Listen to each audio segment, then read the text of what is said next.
Good afternoon, everybody, and thanks for joining me on.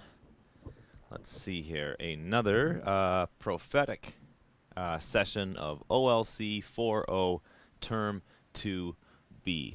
I chose that word prophetic because we're going to be talking about making predictions and talking about I got some words related to prophecies and envisioning the future and things like that. So more on that to come. So thanks for joining me on another prophetic session of OLC4O Term 2B, brought to you by WASA Distance Education Center. I am your instructor, Mike Laverty, and today's date is Thursday, June the 1st, 2023. This is class number 27 of OLC4O Term 2B. I think if I've done my math correctly, I think we'll have 34 in total. So that'll be 28, 29, 30, and 31 next week, and then 32, 33, 34 the following week. So we are beginning our discussion of Unit 4 today. So we've managed to work through all of the first 3 units, all of the assignments in them, and then we will be, moving right along. Thought I updated my slide deck, but let's just make a slight alteration there. So today, 39 is the last assignment in Unit 3. So we're going to be going on to assignment 40 and assignments. So assignments 40 and 41 is what we will be discussing in today's class. Once again, want to keep everybody aware of these really important deadlines that are coming up. We are in the process of wrapping up the 2022-2023 school year. There is a summer term, but I'll explain that in a sec. But we are in week 7 of term 2B, so we've got two more weeks to go in this term. We've only got weeks 8 and 9. That's next week, and then term 2B is it will come to a close.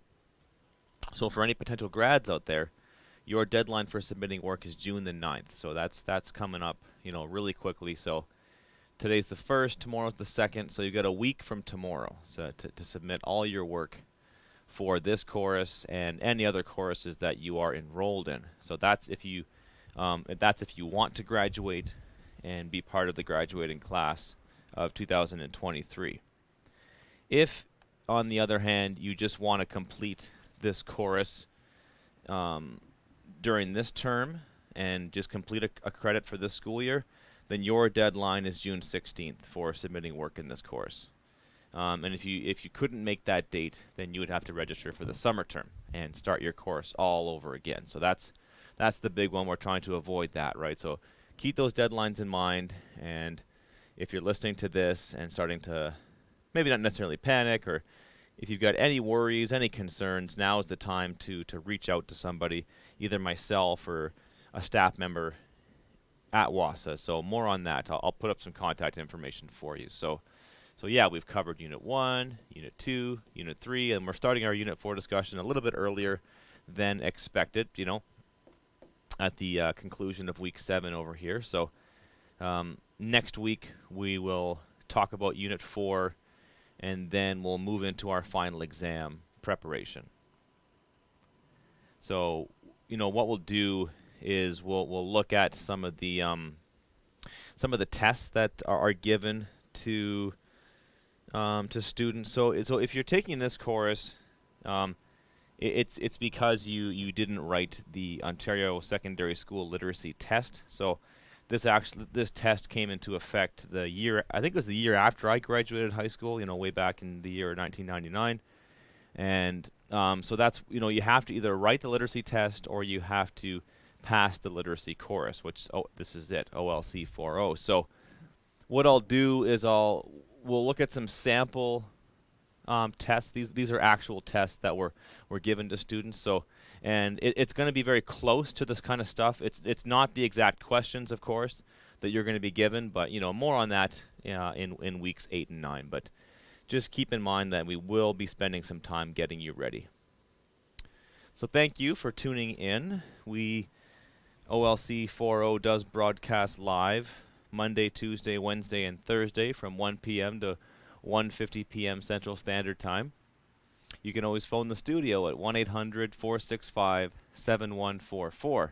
Or you can phone the local number or anywhere in the 807 region at 1-807-737-4017. You can phone in with questions or comments.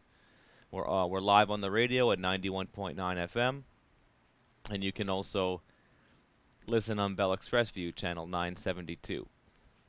Another option is watching on Zoom. So a lot of teachers offer this option, which I do as well. So I put the courses live on Zoom. So you need some kind of a device, of course, so a computer, a laptop.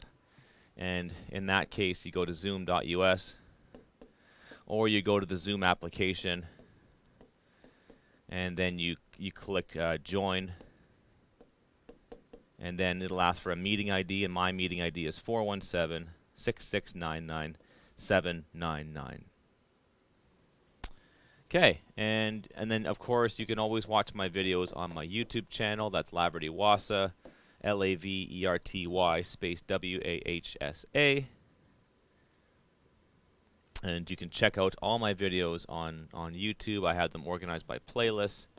You can go to OLC4O and you'll find the stuff I did last year, 2022, and into 2023. The term 1B and term 2B, and those are organized by units, right? So you can just go to the unit you're looking for, and then find the assignment that you need help with.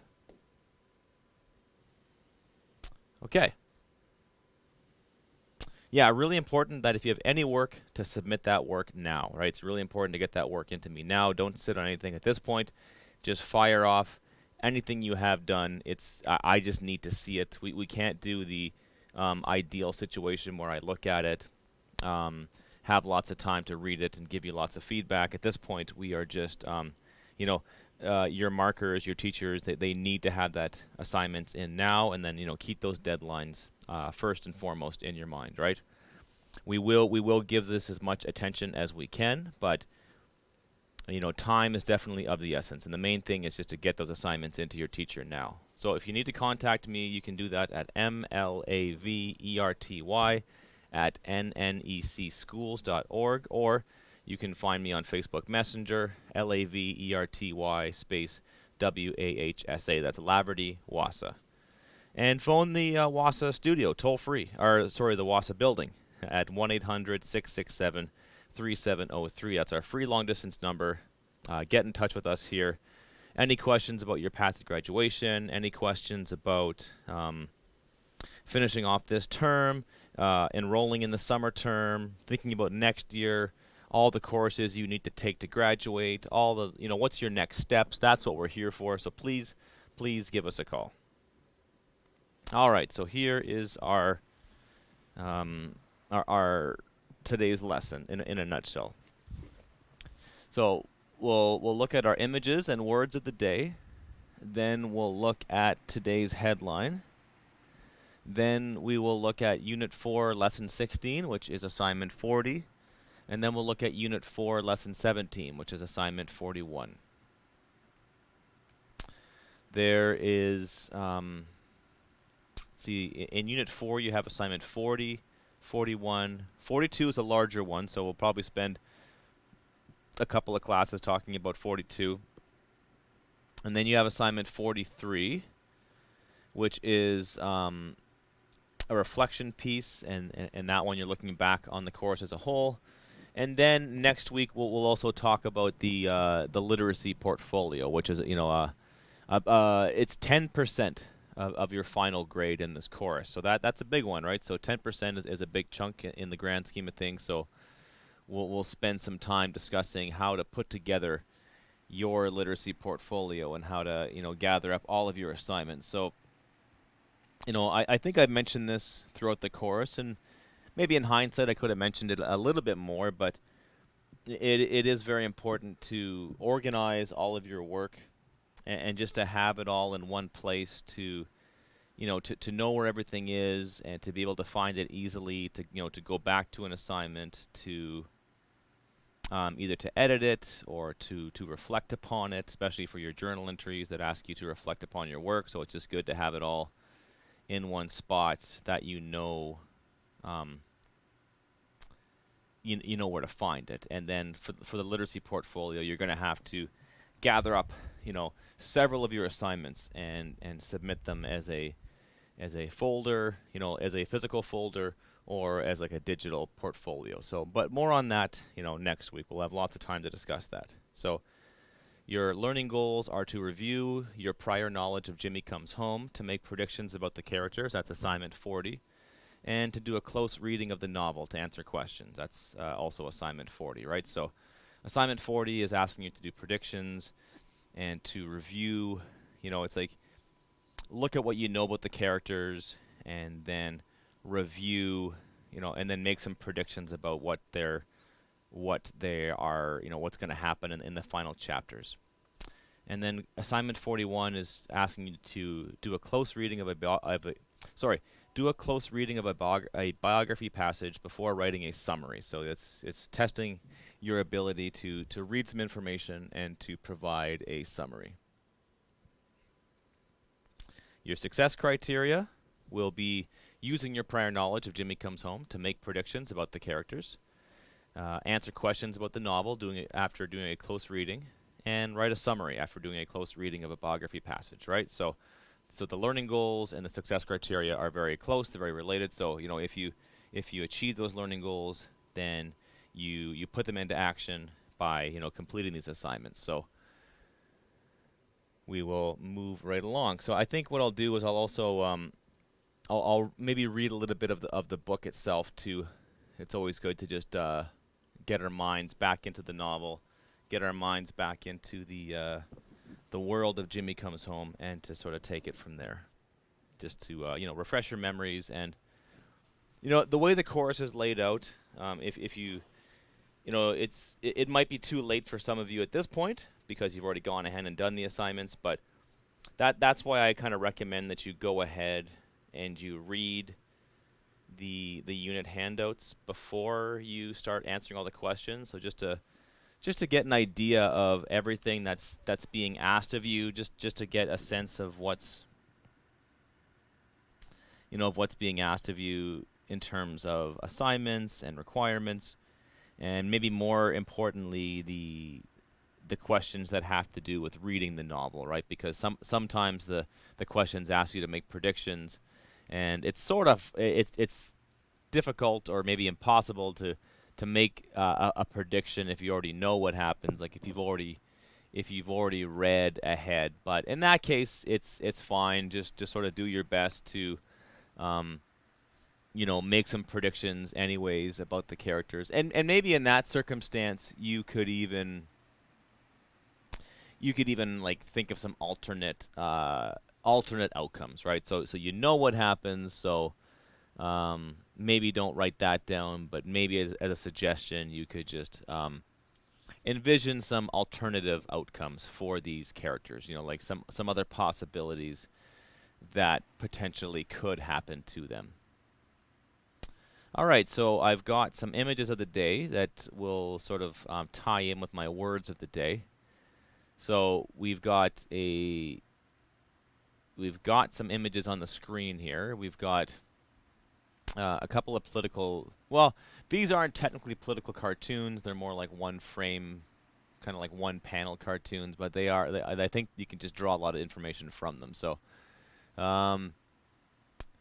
the first is a man going to a fortune teller, and she says, "I see meetings, lots of meetings." So I think sometimes when we go to get our fortune told, we're hoping for exciting things on the horizon. We're exciting for amazing possibilities, new romance, adventure, winning the lottery, happiness and success for the people we love. But in this case, she's kind of a very blunt fortune teller, and she's just telling him, I see lots of meetings for you, lots of meetings. He looks like a typical businessman, just got his tie on, and he does not look very happy about the prediction that he's receiving from this fortune teller.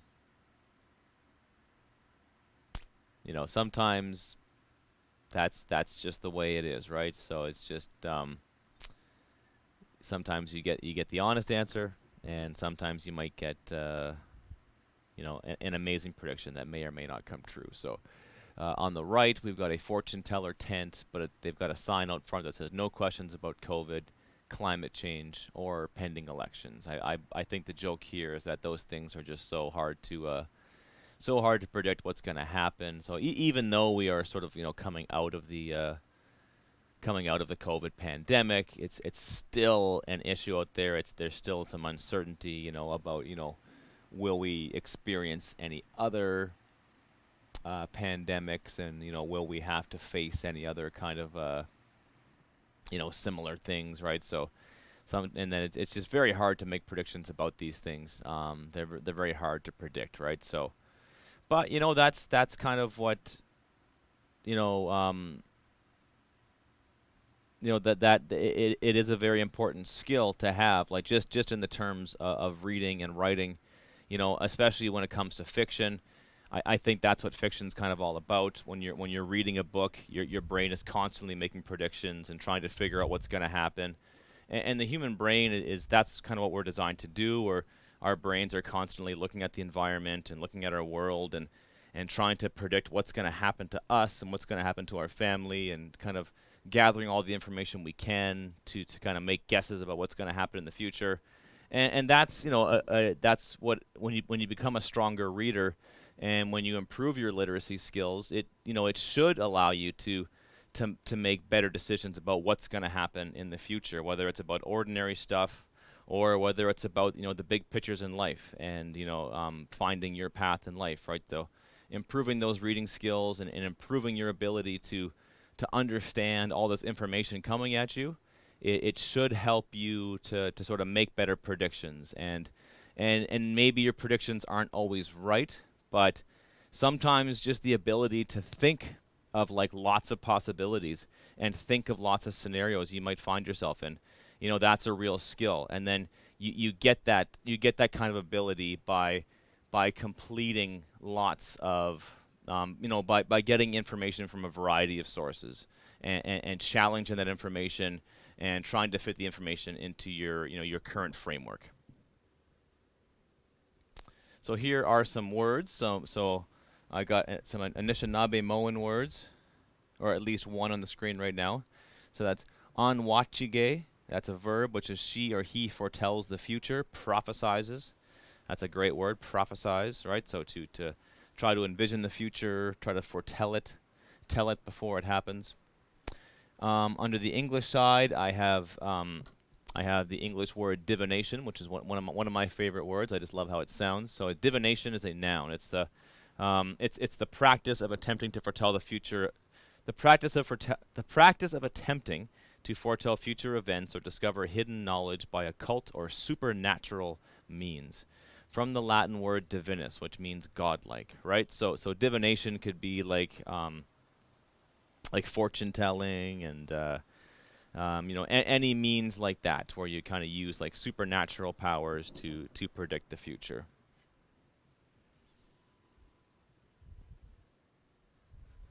So I guess it literally means like you're trying to become godlike and have that ability to understand the future before it actually happens.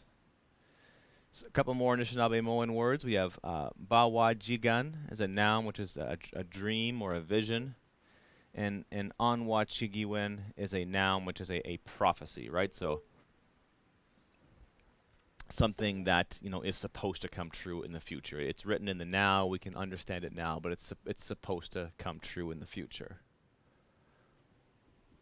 We have some English words up on the screen here. We've got augur.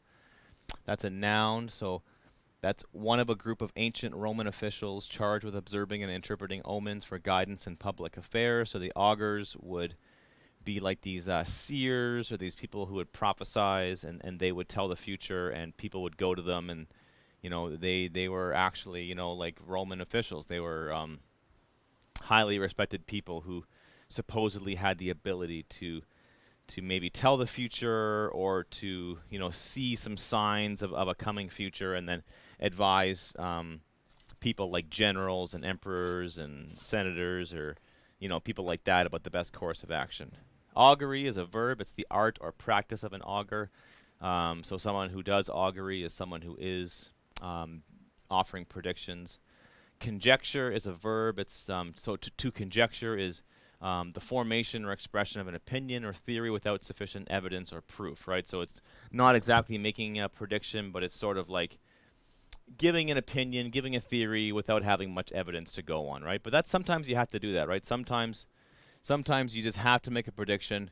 You don't have all the facts, you don't have all the information, but you just put forth, a prediction. You put forth a guess. So with that in mind, I've got an article of the day that is, talks a little bit about making predictions, and this is from like a finance section of the Globe and Mail. So finance, right? The study of finances and people who study like the stock market, or like the fortunes of companies, right? They are in the business of making predictions, right? And trying to understand, what's going to happen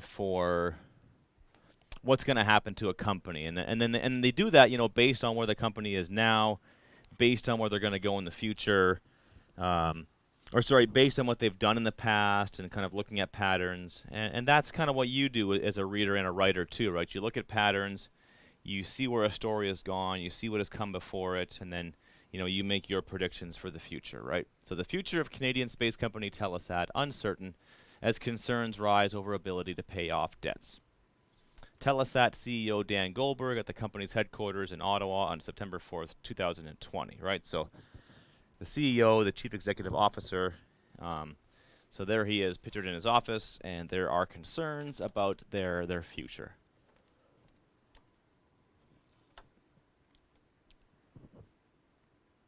There's our headline: the future of Canadian space company Telesat uncertain as concerns rise over ability to pay off debts. Always good to review these parts of speech. So we've got the future is a noun, but it's the future of Telesat.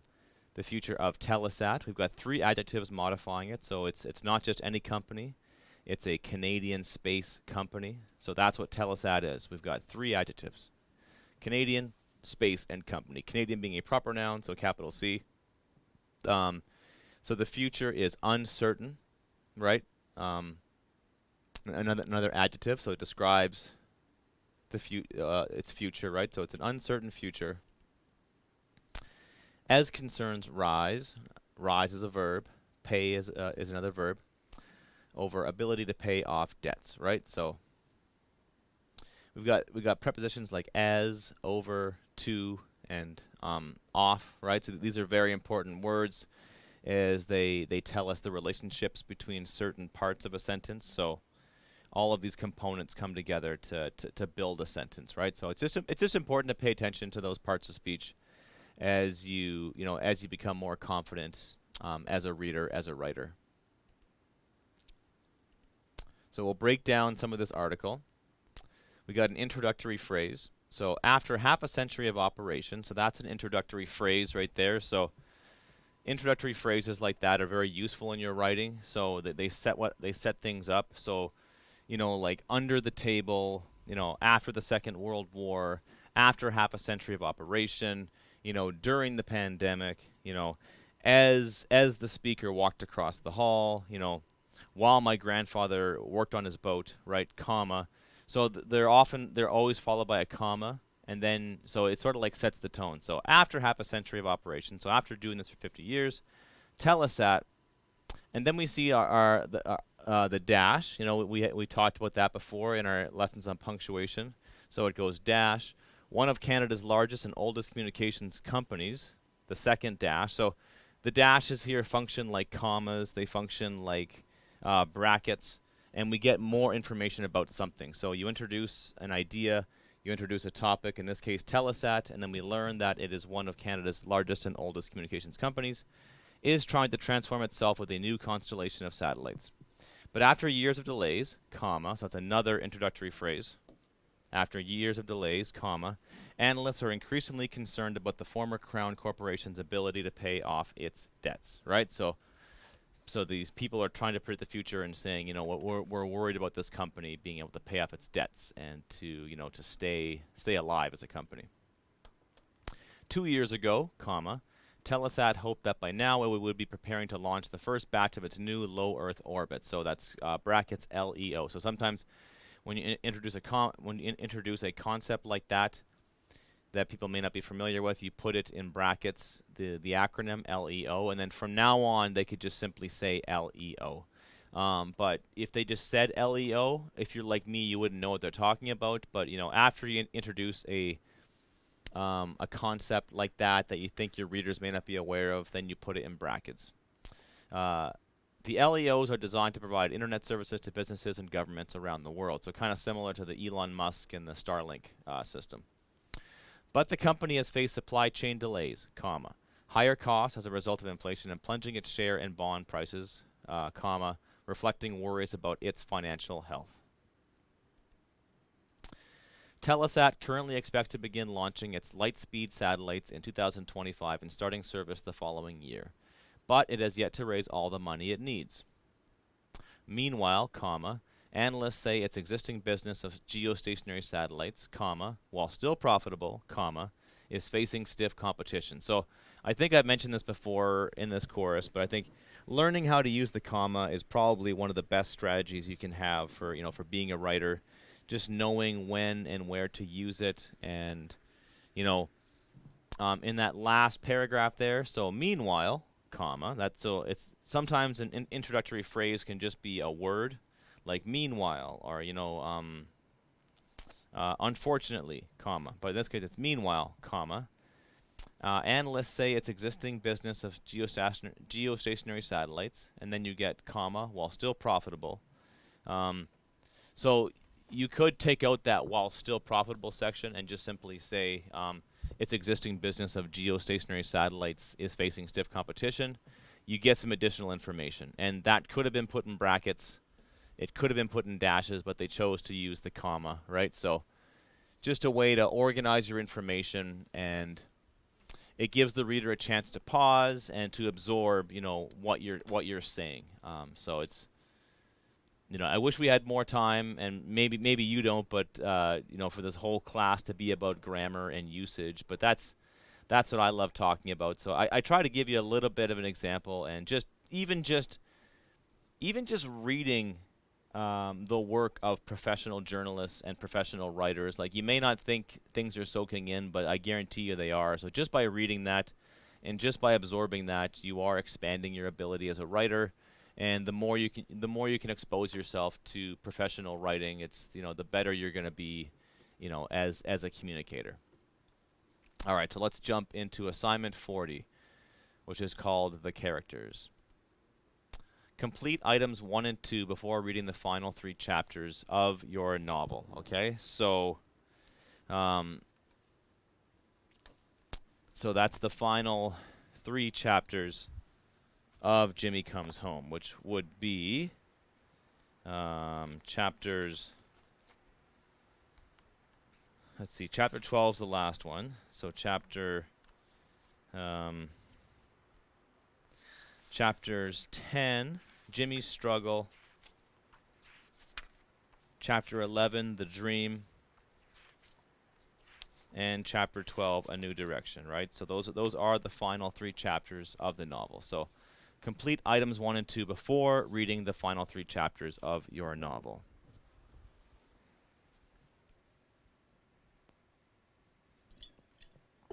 And that is question 1 before reading. take a moment to um, assess. I think I wrote access. That's wrong. Look at that, catching a mistake in my lesson planning. Assess, right? Not to access. Take a moment to assess your prior knowledge of the characters in the novel. Write a few words to describe what you know about these characters already. So this is pretty simple exercise. So you're just trying to jot down what you know about these characters, and just to refresh your memory. You've got Jimmy, of course. You've got Jimmy. You've got Gary. You've got Teresa. We've got Martha, his grandmother. We've got Peter, his uncle. We've got Mrs. Quintel, his teacher. We also have Frank, the parole officer, and then some lesser characters from there on in, right? So there are, as with most novels, you will have what is known as your primary characters. These are the main characters. Well, sorry, you'll have your main character, which in this case, of course, is Jimmy, right? He's our protagonist. He's our main character, and then you'll have like secondary characters who are really close to the main character, like Gary, like Teresa, and then there's what we call tertiary, which is just not a famous, but a fancy way of like a third category of characters. So I would put Frank in that category. We don't hear too much from him. Same with Peter. Like there's not too many interactions between him and Gary, but they are characters in the story. And so you just have to just kind of maybe just jot down every character that you can think of in the novel. You've got Wayne and Ken. These are Gary's buddies, but they don't really get much dialogue. We've got Chance. He's a character in the story, but he's only really mentioned. We never really get to see Chance in a scene, or like hear him talk, or or hear him just do anything, right? But he is an important character because he explains the relationship between between Teresa and Jimmy. Sort of like the central tension between those two characters is based upon their the fact that they do have this child together. And so for this exercise, if you look in the in the unit handout, you have these thought balloons, and so when you think of Jimmy, you just simply write down the things you know about him. Main character. His struggles with the law. And we could do a lot there, but that's about all I'll do for now, right? So you just jot down as many things as you can about him, right? So it shouldn't take you too long for Jimmy, but just you can always say too little, but you're never gonna get marks for saying too much here, right? So just write down as many things as you can, right? So I would say try to write down,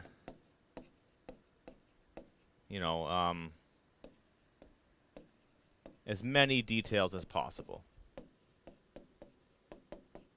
And maybe up to 10. 10 is a lot, and I don't expect you to write down 10, but that would be like an upper limit here. So just write down as many details as you can, about Jimmy, and then you could also think about this way, like physical appearance. What do we know about them?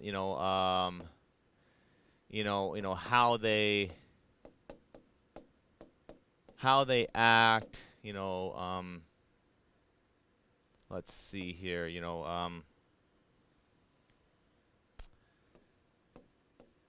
What they struggle with, or what they struggle against.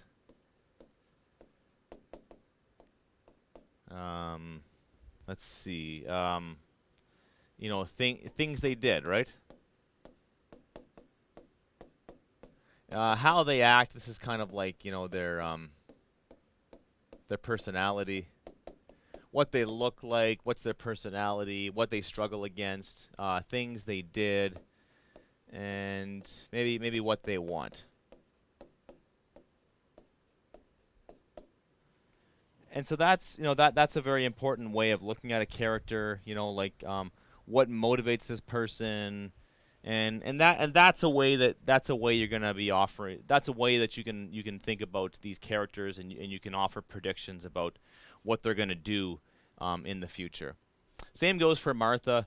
You're gonna get less information, about these characters after you get past Jimmy. Of course, there's most of the information we have about these characters. Um, or sorry, Jimmy is going to be the easiest character we have, right, for getting information from, right? He's going to be the one that we know the most about. But you might want to practice the techniques of skimming and scanning and just going paragraph by paragraph, and then if you can, and this will serve you well for the final exam, you may want to create a list of what happens in each chapter and which characters are featured in each chapter, and just kind of write your own summary and just know what's going to happen, and just have that story kind of memorized in your mind. It's going to be very helpful for you in the future. Okay.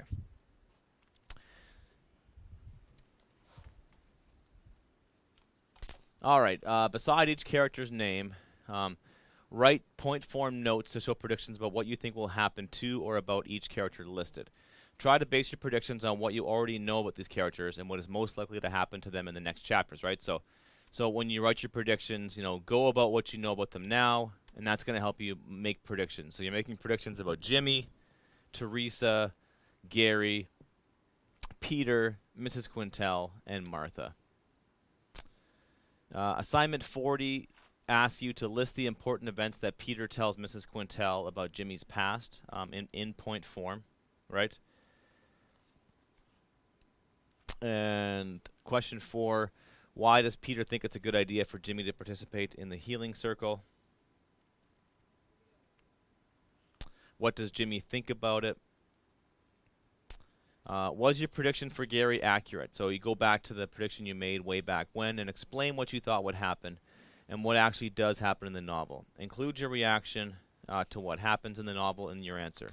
Were you surprised, upset, or did you know it?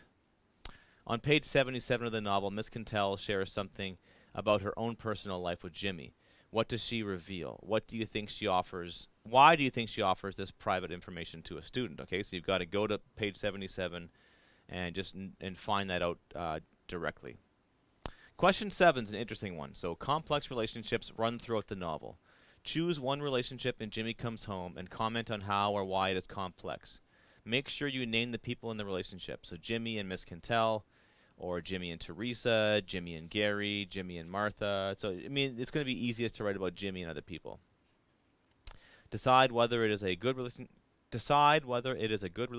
or a bad one.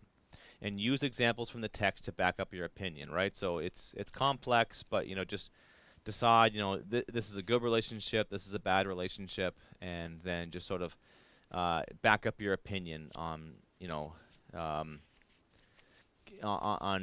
about that relationship, right? So it's complex, but overall it's a good one, and here's why. So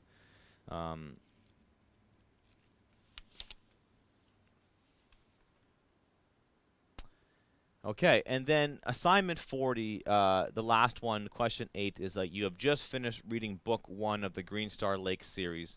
What did you think? Rate how you liked the book from 1, which is did not like it at all, to 10, loved it. Give at least 3 reasons for your rating. Okay, so first and foremost, give the book a rating, and then talk about it. Justify that rating, right? So if you gave it an 8, tell us why it's so high. If you gave it a 10, you've got to tell us why you gave it a perfect score. If you gave it a 1, you just hated reading it, then you got to give us some reasons for why you gave it such a low rating, right? So just offer some, and again, it's your opinion, But you do have to back it up with some facts, right? You got to back it up with some things from the novel itself, and you got to back up your opinion in some way. So with that in mind, I will I would like to read a bit of chapter 10 together on the air. I think it's important to read parts of the book on the air, and then we can have a brief discussion afterwards, right? But that's what I'll do. I'm gonna just read from chapter 10. This is called Jimmy's Struggle, and then we can just talk about what this chapter means in the grand scheme of things. And I guarantee you this will serve you well when it comes time to write the final exam. All right, so this is following Gary's accident. Okay, so Gary's fallen through the ice, and he's kind of he's kind of like he's down because of what happened to Gary, and Gary getting involved in the in his accident, and like the rescue, and so he's really struggling with his mental health. Okay, so this is Jimmy's struggle. Teresa saw what happened to Jimmy, but she couldn't figure out why he had become so down. When she saw him in the hall at school, she always spoke to him instead of avoiding him as she'd done before. He, in return, said hi to her, but rarely anything more. The look in his eyes was far away. It was as if he were looking right through her, out the back of her head, to something miles away. It made her feel separated from him. One day, Quintel talked to her, but Teresa couldn't bring herself to discuss Jimmy because she knew how mad he would be if he ever found out. When Teresa was about to leave, though, Quintel asked how she thought he was doing. I don't really know, Teresa said. I wish I did. Then she walked away. A few days later, Louise went to Jimmy's uncle because she knew that he and Jimmy were close. They often went hunting and spent time together. Peter explained to her what Jimmy had been through as a child. His father, quote, his father wasn't around that much when he was growing up. Often he took off to the bush for weeks, and when he did come back, he drank too much. Things weren't too good around the house for a lot of the time when Jimmy was growing up. By the time he was 7 or 8, he was very angry and difficult to handle. He stole a snow machine when he was 8, and he drove into the bush. And when they caught him, he told the police he was going to go to Winnipeg. They had to bring in a helicopter to find him. He's been pretty wild ever since, and I think in some ways he blames himself for his dad getting killed and in trouble between his parents. And the trouble between his parents. Jimmy and his dad had a big fight before he went hunting the day he was killed. He has a lot of conflict about his dad. When he wasn't drinking, he was very good to his kids, but I think it confused them. Sometimes Jimmy and his dad were very close, other times there was big trouble. Things got serious for Jimmy when he broke into the band office that night. Luckily, we were able to put out the fire and save most of the building. Still, Jimmy's carrying a lot of guilt, anger, and hurt inside him, Louise. Do you think this thing with Gary has anything to do with it? She asked. He probably thinks that people close to him are always going to die or leave. Like his mom? Why didn't she ever try to see him? She did a few times, but it always ended in a big fight. I guess she figured she'd have to wait until he was older to be able to talk with him. I'm really worried about him, Peter. He seems to sink deeper into depression every day. Yes, I know. I want to talk to him about coming to a healing circle where he can share his feelings. We have an excellent healer coming to the community in 2 weeks. She chose 3 or 4 times a year to meet with the elders. I'd like her to do a healing circle with Jimmy. Louise smiled and looked at Peter hopefully. Do you think you could get him to do that? It would be very good for him, a chance to recover. Yes, it would, Peter agreed. Are you going to go speak to him about it? Yes, but you can encourage him as well.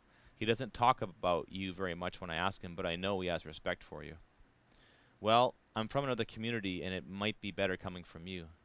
Opportunities present themselves, Louise, if it should happen. I know that it would help if you could talk to him as well. Peter smiled back at her. Louise presented him with a gift, a package of tobacco, acknowledging him as an elder, and then left. Teresa knew it was Jimmy's birthday. She went to the store, bought him a CD of his favorite band, wrapped it, and went over to his house. His grandmother was the only one there. Oh, he's gone over to his uncle's, Teresa. Do you want to wait until he gets back? For a little while. Teresa put the present on the table. She waited for an hour, but he didn't return. I'll just leave it here for him. Jimmy's grandmother looked at her. Are you going away to school for sure next year, Teresa? Oh, I'm pretty sure. I'm gonna miss you. I think you'll do well in Winnipeg. I hope so, but it's a long way off yet. Oh, not that long. Jimmy's grandmother knew time had a way of passing quickly. Then she asked, Are you taking the baby with you?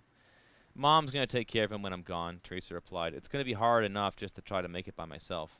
Martha nodded. I'll still be able to see Jimmy's son then. That would be good. Maybe I can have him stay over with me sometimes. Teresa knew that Jimmy's grandmother was hoping that he would want to spend time with Chance also. She liked this idea but didn't know what to say. We can talk about it when you go. Don't worry about it now. Teresa got ready to leave. Thanks for Jimmy's gift, said his grandmother. Teresa left for home. She was not happy, but she didn't know exactly why. Maybe it was because she hadn't seen Jimmy.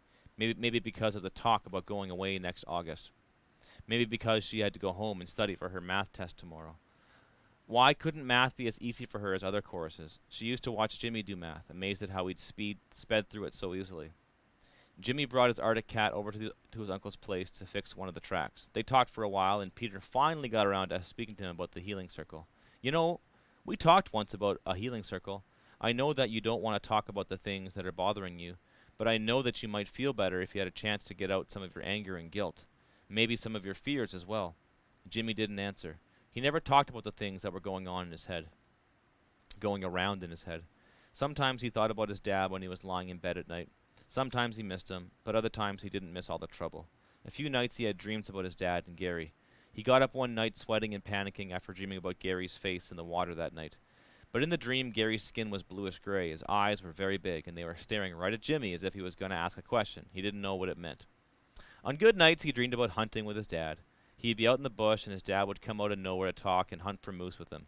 Some days after the dream, Jimmy would get up and go directly into the bush, almost expecting to see his father. Once he thought he heard of him talking far off, but he told himself it must be the wind. Yesterday, he'd felt very lonely after he got up and didn't want to go to school or talk to anybody. He felt better talking to his uncle, even though he didn't think it would help to do what his uncle was suggesting. Remember, we talked about how it would help you, Peter said. If you could allow yourself to be part of a healing circle and talk about the things you're worrying about, it could make a difference for you. Yeah, I remember, Jimmy said, but in truth he had been thinking a lot about other things. When you're ready. I know. I'll think about it. Jimmy didn't really want to commit. That's good. You'll be able to speak for as long as you have to, with others supporting you. What the healing circle does is try to allow people to have a place to share, and from sharing in a safe place, it can allow you to break the feeling of worthlessness and being trapped in one place. It can help you to move from where you are right now. Jimmy nodded, and Peter could see he was very upset. It's mostly now about the dreams and the things from the past, or when I see things and hear people talking to me. Some days I feel like I'm able to do special things, have special kinds of strengths. Other times I feel very weak and helpless. And guilty about things? Jimmy nodded. About all the bad things that happened? What else? I did a lot of bad things. You were young. You had bad things in your life. You're not a bad person. I know that. Inside, I know that for sure. Jimmy turned and looked at his uncle for a long time. There's a healer coming in 2 weeks. Think about it. You have chance to accept help. Get a chance to heal and get balance in your thoughts and actions. Jimmy didn't want to tell his uncle that he wasn't interested, that he didn't think it would fill the dark hole in his chest that made him feel so lonely and guilty. His uncle looked at him seriously. Think about it. It can only help. I will, Jimmy promised. So, a lot of material that you can use in Chapter 10 for, even though I kind of jumped ahead, I did want to read a bit of that chapter with you. So you need to read chapters 10, 11, and 12, especially to answer, the question about what you thought about the whole novel, right? But, it just gives you insights into Jimmy, helps you make predictions about what's going to happen to him in the future, and then, you could think about all the good things that could happen to Jimmy, all the bad things that could happen to Jimmy, and, I think the real strength about a novel like Jimmy Comes Home is it should make you think about yourself and make you think about the people in your life and to think about their potential futures, right? So just to sort of bring things back full circle to where we started today's discussion, right? It's and the more you read and the more information you come across and the different ideas that you encounter in life, and the more connected you are with people, right? So that the information you get from your friends and your family and and learning about what's going to happen to them, it can kind of allow you to make some predictions about, you know, the path that they're on and the path that they could be on. And I think that maybe I think maybe Peter, you know, maybe you could argue that Peter could be a little bit more forceful here, and Peter could just sort of force Jimmy into getting help. And you know, but seeing as how Jimmy is in such a dark place, and Jimmy is in such a low state of mind, but he is allowing Jimmy that chance to make his own decisions and come to that path on his own. And you know, so you could that, but that sort of tells you the kind of person that Jimmy, sorry, it tells you the kind of person that Peter is. It gives you lots of insights into the kind of person that he is, and that's typically what happens in a novel, right? The author doesn't just describe everything about a character. We do hear lots about Jimmy, but we have to make predictions and we have to make lots of guesses to understand the other characters, such as Peter and the other characters in Jimmy's life. So obviously, you don't have enough time here to go into assignment 41 like I thought we'd do at the start of class, but that's where we'll end things for today, and we'll do assignment 41 next week on Monday. So thanks for tuning in. That's all the time for today.